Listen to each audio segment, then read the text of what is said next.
In late 2025, as global eyes focus elsewhere, Egypt is quietly reshaping its foreign policy in the Horn of Africa. Rather than sending warships, Cairo is dispatching engineers and financiers to Djibouti, a tiny but vital nation at the heart of the Red Sea. Egypt's new strategy is about embedding itself in the economic lifeblood of Red Sea nations, making its influence indispensable. This is a contest fought with infrastructure, not arms, cementing Egypt's role in the region's future. The shift is a response to Ethiopia's Grand Renaissance Dam, which has heightened Egypt's water security fears. Instead of direct confrontation, Egypt is building alliances with Ethiopia's neighbors, especially those controlling sea access. By integrating itself into Djibouti's economy, Egypt is creating a new form of strategic leverage, one that doesn't require firing a shot. This silent strategy is redrawing the balance of power in the Red Sea, with consequences for global trade and security. The world should pay close attention to this subtle but profound transformation. Djibouti, though small, commands a position of immense strategic value at the Bab el-Mandeb Strait, the gateway between the Indian Ocean and the Mediterranean. 12% of global trade, including vital oil shipments, passes through this narrow corridor. Djibouti's ports are the economic lifeline for landlocked Ethiopia, handling up to 95% of its trade. The country has leveraged its location, hosting military bases for the US, China, France, and others, turning itself into a landlord for global powers. Any disruption in Djibouti would cripple Ethiopia's economy, giving whoever controls the ports enormous leverage. Egypt recognizes that shaping Djibouti's infrastructure is a more sustainable path to influence than military posturing. By investing in ports and logistics, Egypt is positioning itself at the heart of East African commerce. Djibouti is no longer a peripheral state. It's the small giant upon which regional trade and security depend. For Egypt, the Red Sea is an existential artery, its northern end anchored by the Suez Canal, a vital source of revenue and global standing. The canal's security depends on stability all the way south to the Bab el-Mandeb Strait. Instability or foreign control near this choke point threatens Egypt's economic survival. The old strategy of military deterrence is no longer enough. The region is now crowded with foreign navies and complex threats. Egypt's answer is to secure influence in Djibouti, ensuring a friendly partner controls the southern gate to its most critical waterway.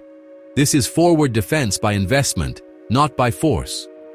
By embedding itself in Djibouti's infrastructure, Egypt safeguards the Suez Canal's future and its own economic lifeline. The Red Sea security is now a matter of contracts and construction, not just warships. Egypt's new doctrine is clear. Achieve strategic depth through economic and infrastructural power, not military might. President el-Sisi's government is investing in Djibouti's ports, power plants, and logistics hubs, weaving Egypt into the region's economic fabric. This approach creates leverage that is both subtle and enduring. Egyptian companies are building and operating key facilities, while Egyptian banks finance trade and development. Unlike military bases, these partnerships create mutual dependencies that are hard to unravel. When Egypt powers Djibouti's ports and manages its logistics, it becomes a permanent stakeholder in the country's future. This strategy is about creating facts on the ground. By the time the infrastructure is operational, Egypt's influence is a reality. It's a patient, long-term investment in regional power, using 21st-century tools to secure age-old interests. Egypt is signaling its intent to remain a key player, not by force, but by building the region's future. Egypt's agreements with Djibouti are the foundation of its new strategy. The centerpiece is a massive expansion of the port of Darale, led by Egyptian firms, giving Cairo direct control over a key trade gateway. Egypt will also build a solar power plant to supply the port, making itself indispensable to Djibouti's daily operations. This creates a technical and strategic dependency. Any disruption to power affects the entire port.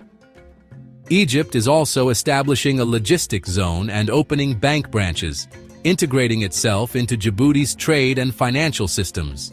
These projects form a comprehensive ecosystem of influence, embedding Egypt at every stage of Djibouti's economic value chain.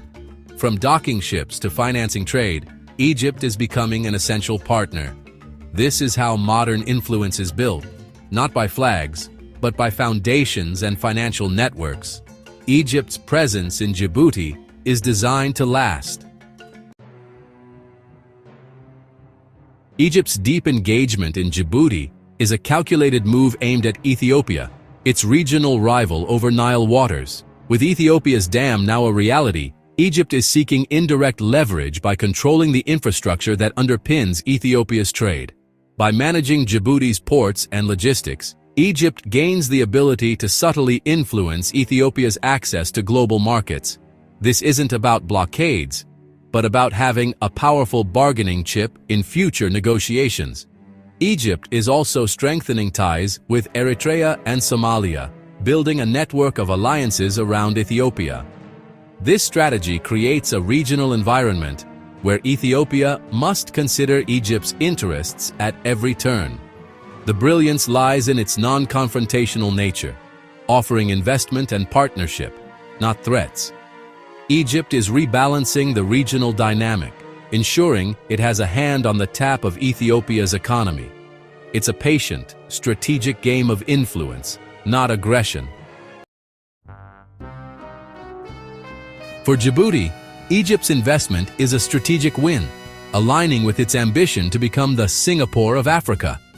Welcoming Egypt diversifies Djibouti's partnerships, reducing dependence on any single power, especially China.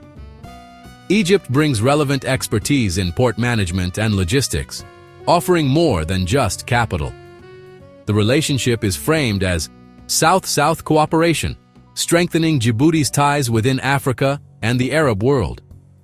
However, this partnership risks drawing Djibouti deeper into the Egypt-Ethiopia rivalry. Djibouti must reassure Ethiopia that its trade corridor remains secure, even as it benefits from Egyptian investment. The presence of multiple global powers makes Djibouti's balancing act more complex and risky. Djibouti profits from hosting these giants, but must avoid becoming a battleground for their rivalries. Its long-term success depends on diplomatic skill, remaining master of its own house, not a pawn in a larger game. As 2025 ends, the Red Sea's future will be shaped less by warships and more by contracts and construction. Egypt's economic integration into Djibouti signals a new era of influence, one built on infrastructure, finance, and logistics. This will spark competition with China, Gulf states, and Western powers, all vying for a stake in Djibouti's future. The region's stability now hinges on commercial agreements as much as military alliances. Power is becoming more diffuse, shared among states and corporations with overlapping interests. The balance of power will be decided through 1,000 small deals, not a single dramatic conflict. Understanding who builds and finances what is now as important as tracking military movements. Egypt's strategy is a masterclass in modern realpolitik, using economic interdependence as both shield and weapon. The great game has moved from the battlefield to the boardroom and the construction site.